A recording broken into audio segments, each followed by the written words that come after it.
It's poverty. It's crime. Unemployment. Corruption. Accountability. The energy crisis. Inflation. We are worried. That South Africa has myriad problems on all fronts is a given. But the time has come for us to look for real solutions. I'm Jeremy Maggs, and this Moneyweb podcast will discuss those solutions on how South Africans can solve problems by having tough conversations and drawing on the insights of South Africa's top business leaders. Welcome to Fix SA.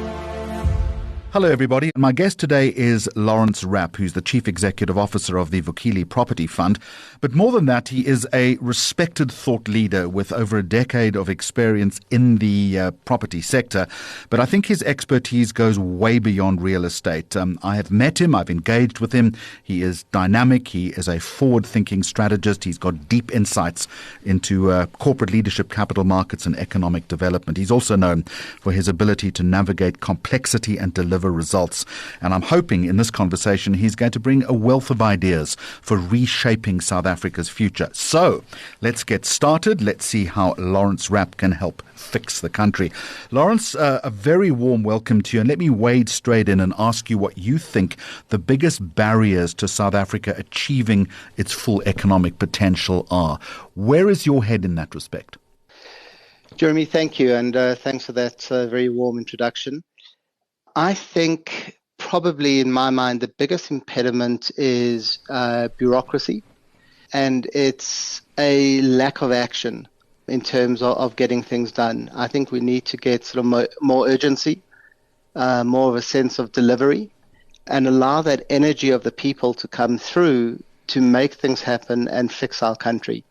I think the political bureaucracy is really what's holding us back. So let me suggest to you, Lawrence, that urgency is a mindset and bureaucracy is a process. Which of those would you start with? I would say the bureaucracy, the process issues. I think the urgency being a mindset, and I like the way that you put that. I think there you're relying on the natural nature of people, right? And I think it's a country with such enormous potential. And I always say, look at what the country has achieved with its hands tied behind its back. If we unleash those hands through removing the bureaucracy, I think the natural instinct of people, the natural instinct to want a better life, to provide more for their family, will drive that urgency. I think it's there. I think we just put so many hurdles in the way. We need to create a more enabling society in order for that. So I would say remove the bureaucracy. The urgency and the nature of people to want more and to do better is inherent in everybody's being. I think that will come through, naturally. All right, let me push you a little bit further then, Lawrence. Let's assume that for one glorious week, I would make you the acting Minister of Bureaucracy in South Africa, and I would give you carte blanche. Where would you start? Wow, that's a tough question. Look, I think there are probably some labor-related issues. I think you want to make it easier to start businesses, to open bank accounts, to do things, obviously, whatever I'm saying is within the realms of the law and the regulations. I'm certainly not at all advocating lowering standards there. But I think there's got to be a way to just move things quicker. Look at all the immigration issues, visa-related issues. I think if we could do away with that, how much more travel could happen in the country. So you're asking a very specific question, and I think it's a great question because I haven't sort of really applied my mind to the specifics of it. The generality of removing the bureaucracy, I think, is there. I would need more time to think exactly what actions one would need to take. But I think you want to create an environment where entrepreneurs can get up and running quickly, can thrive, make their life easier, and I think that is really what we need to do to unleash the potential in the country. So let me ask you then, given that we have a government of national unity or a coalition government, in that respect of doing things easier, of smoothing the process, are you starting to get more positive vibes in that respect? I can only say the following. I think it feels to me like we're living in a different country today to what we were living in January of this year. And it is absolutely wonderful. As you mentioned, I'm very involved in capital markets, spend a lot of time with institutional investors, both here and overseas.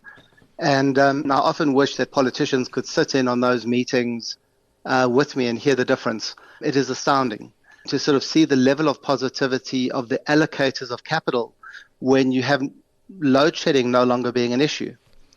When you have positivity, when people think there's going to be growth, all of a sudden people are saying, well, yes, we can allocate money to an industry like property, which is a long-term fixed asset industry.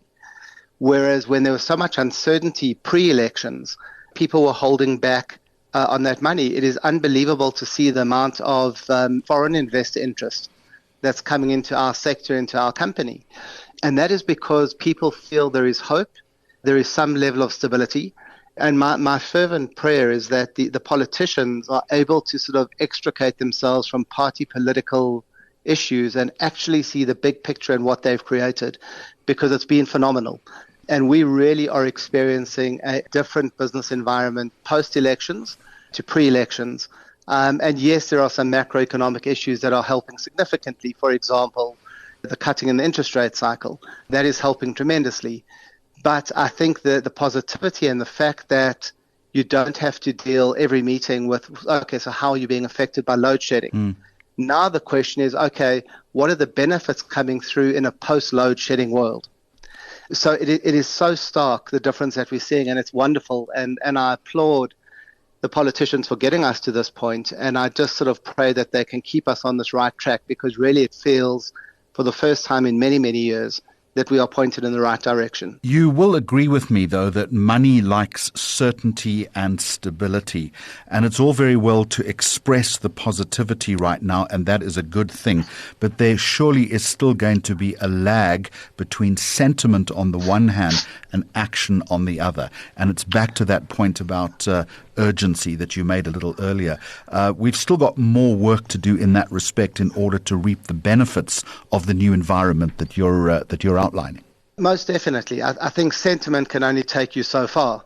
I think eventually, you get over that sentiment wave and one's got to start seeing delivery on the ground.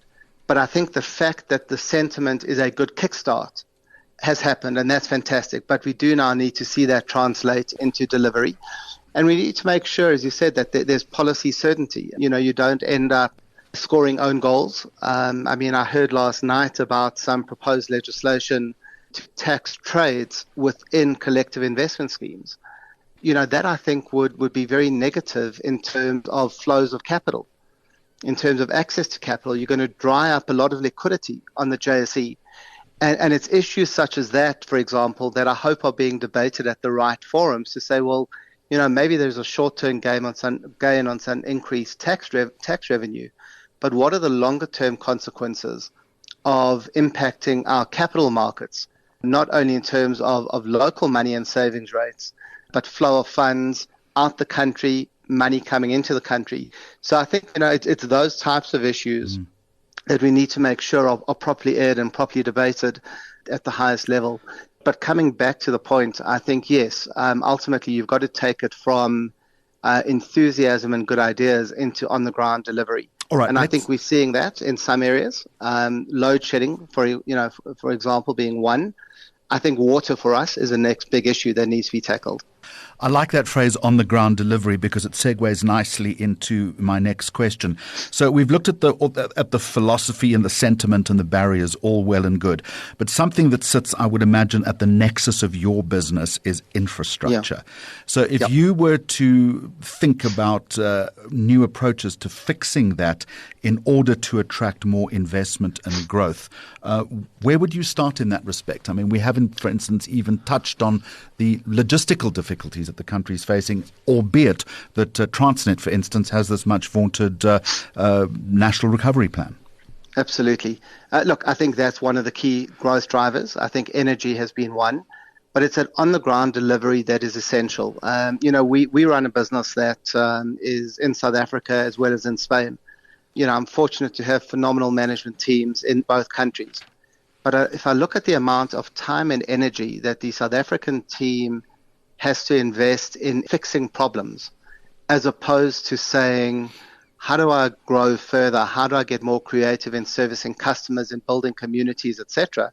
It's a tremendous drain on resources. Now, the first example of that is energy. So we've been putting in solar panels into our shopping centers for over a decade now. we currently generating nearly a third of all the energy in our portfolio through our own PV plants. And that's been a phenomenal success. Almost 100% of our malls have got backup water supply. Now, the cost that it takes to put in there, not only the actual capital cost, but also the management time and effort, and that's there to pick up the deficit, in a sense, of what local government is not providing. That energy could and should be expended on far more productive, growth-oriented activities as opposed to fixing what's there. So I think, water infrastructure for us is a massive issue. I think it's maybe as big, if not a bigger issue than electricity. At least there we always knew we could rely on the sun. But we need to see some urgent delivery there. In some of the areas where we have shopping centers, we've been running on borehole water for 2 weeks at a time when you don't get supply from the municipality. And then you find that you're being caught in the web of billing disputes, red tape at a local government level, etc. So I think one of the issues that we are seeing is sort of a bit of a divergence between very positive pronouncements from national government and very narrow interest at local government level. And we have to find a way to get a better streamline between national and local government and get better delivery on the ground. Rates and taxes are forever going up, and yet your service delivery is going backwards. And I think we all deserve better as ratepayers in that environment. Lawrence, you're not the first chief executive who's told me that his team or teams have become very adept at fixing things. So my question then is, what specific kind of leadership quality do we need against that backdrop that makes sure that we drive meaningful change in both the public and the private sectors? Do we need a change of philosophy as far as leadership is concerned? So, I'm a very big believer in the following, that we tend to be very functionally driven in our thinking in South African business. And I think that pervades into public sector as well. So in other words, an accountant must be an accountant, a lawyer must be a lawyer. We tend to not think enough, in my view, of people's innate abilities and skill sets and saying how can they apply that in whatever environment they're in. So if you look, for example, at investment bankers, just to give you a scenario, if you go into a typical South African investment bank, they will invariably be either accountants or lawyers by training. That's how we think here. Go talk to the investment banks in London. You'll find history majors, politics, philosophy, economists, accountants, lawyers. But what they do is they say we're hiring ability and people's ability to think, and we will train them into what they need to do. And I think that for me is sort of one of the key issues in the South African landscape that's always surprised me, is that we tend to be far too functionally driven in where we are now. How does that lead back to your question? Well, I think, when you find superior leaders coming through, it's because they're able to say, look, I've got a crisis to deal with. How do I think from first principles to solve that crisis? And I think that's where great leaders are able to distinguish themselves.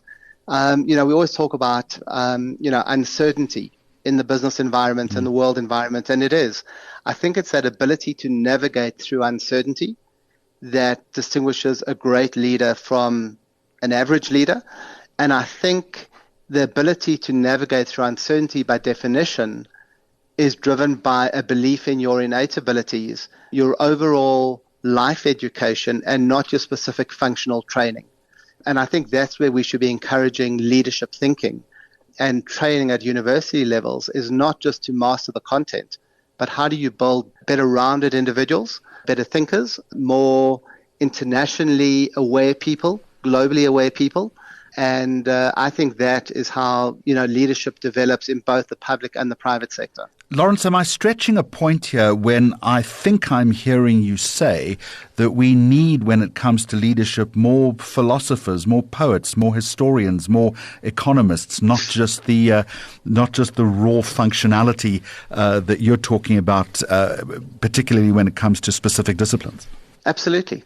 It's people to think, it's people to assess a situation. There are very few problems that I've come across in my career that are linear. They're multifaceted. How do you think about it? How do you think about the other side to a problem? How do you solve it? So, I'm not advocating any particular industry. I'm just saying, or any particular skill set.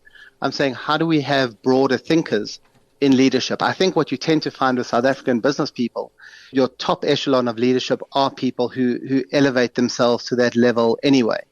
I'm saying, how do we make that pervasive in the environment? Because it just really makes for more informed people that are able to see things in a broader perspective, and that drives these great solutions. So even when we get these unbelievable challenges in South Africa, you're able to come up with creative solutions in order to tackle them. I want to tease this out a little bit more because it is interesting. Many years ago, when I was at another broadcasting organization, I worked for a guy called Peter Matlare, who ended up as the chief executive officer of Tiger Brands and sadly passed away during COVID. And he walked into my office once and he said, "Mr. Maggs, I pay you to stare out the window." And Lawrence, it took me 3 or 4 years to actually understand what he meant. Is that part of what you've got to do is to engage philosophically and think. And I think you make a very good point that maybe we don't do enough of that. So here's the question.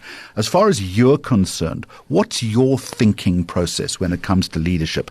How do you approach problems? So I think that's, that was a great insight that he gave you. And, if I look at sort of my career, my transition into being a CEO, so the first couple of years was challenging in the sense that I was very much in a doing mindset and not a being mindset. Okay. In other words, it was all about the output of what I could produce. And that's got to be done. And there are people that need to do that. But when you're in a CEO leadership position, it's as much time thinking as it is actually doing. And being the leader. So for me, I read extensively.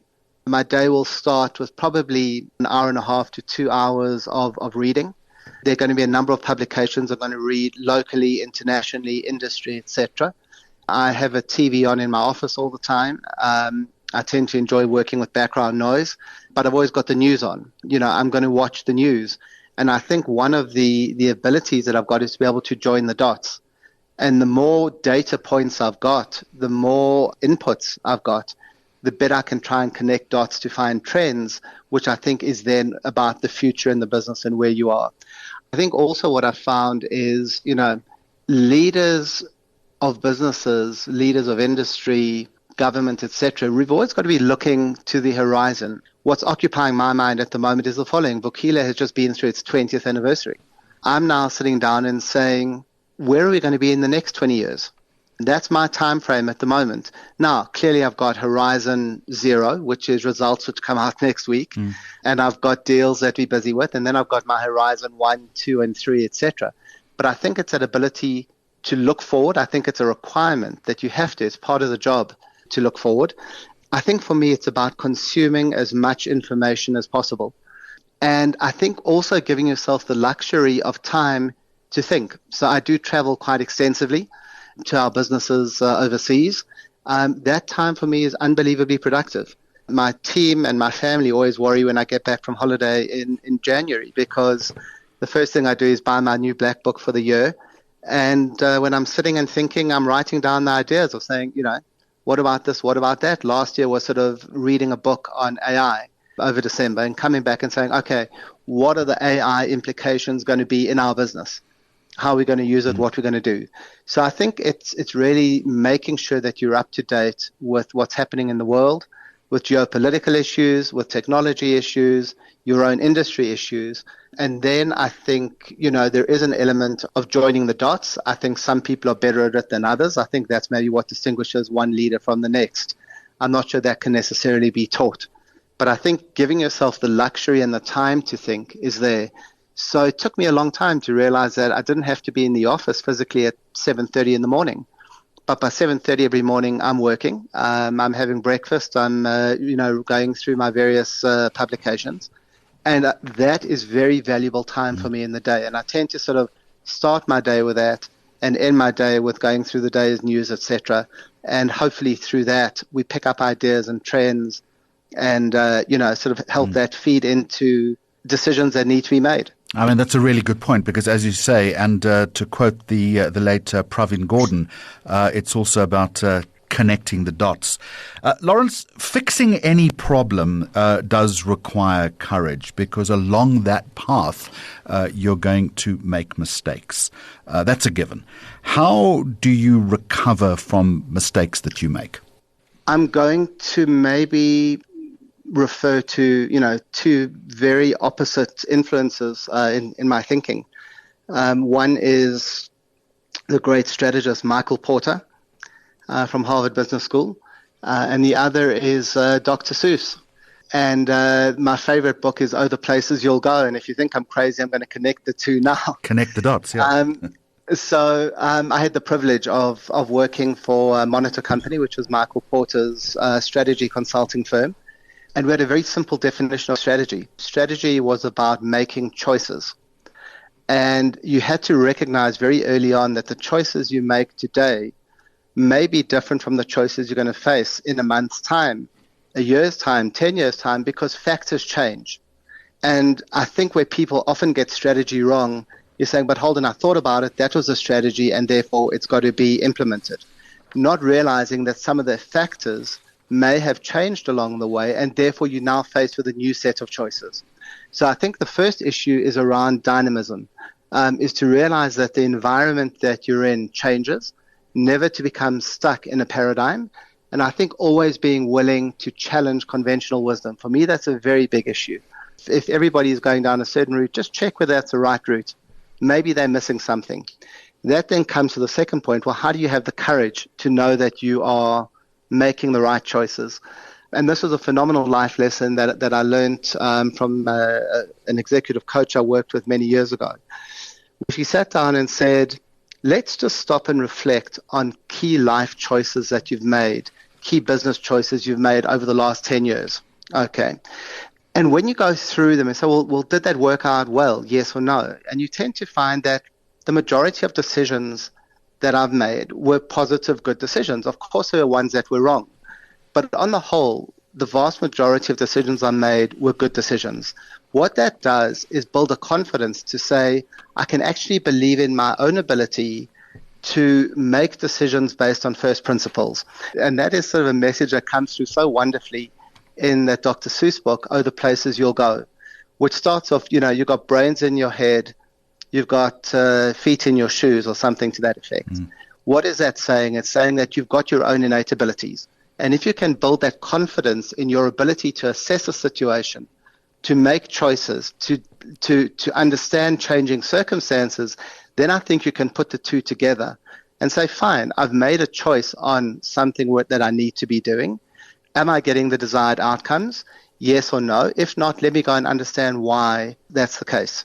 And then you challenge it. So there's a wonderful technique called triple loop learning, which was developed by Chris Argyris, I think also of Harvard, if I'm not mistaken, which says that, simply put, for everything that we do, there is a context.